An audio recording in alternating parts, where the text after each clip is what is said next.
Factory में काम करने वाले मजदूर की इमोशनल कहानी।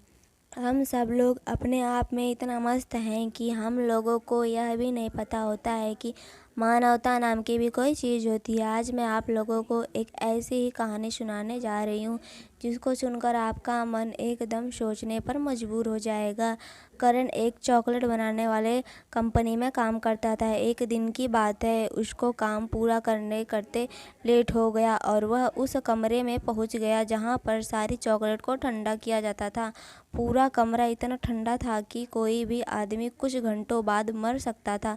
करण को यह एहसास होने लगा कि अब वह मुश्किल ही बच पाएगा, क्योंकि बहुत रात हो गई और कोई भी अब अंदर आया नहीं और वह ठंड से ही मर जाएगा। अब वह भगवान से दुआ कर रहा था कि कोई तो भेज दो, मुझको बचा ले, नहीं तो मेरे बीवी और बच्चों को क्या होगा। वह ज़ोर ज़ोर से रोने लगा और बोला कि हे भगवान, कोई भी मैंने अगर अच्छा काम किया है तो एक बार मुझको बचा लो। वह जब ज़ोर ज़ोर से रो रहा था तभी बाहर बैठा गार्ड को कुछ शक हुआ और वह अंदर आया तो सामने एक आदमी को बेहोश देखा। तो उसको समझ में नहीं आ रहा था कि वह क्या करे और कैसे करे। उसने तुरंत ही उस आदमी को उठाया और ले जाकर हीटर से उसके शरीर को कपड़े खूब गर्म किया और कुछ ही देर बाद उसको होश आ गया। वह आदमी उस गार्ड को बोला, मैं आपका यह एहसान कभी नहीं भूलूंगा। फिर उस गार्ड ने बोला, भाई तुम रोज मुझको आते और जाते नमस्ते करते थे,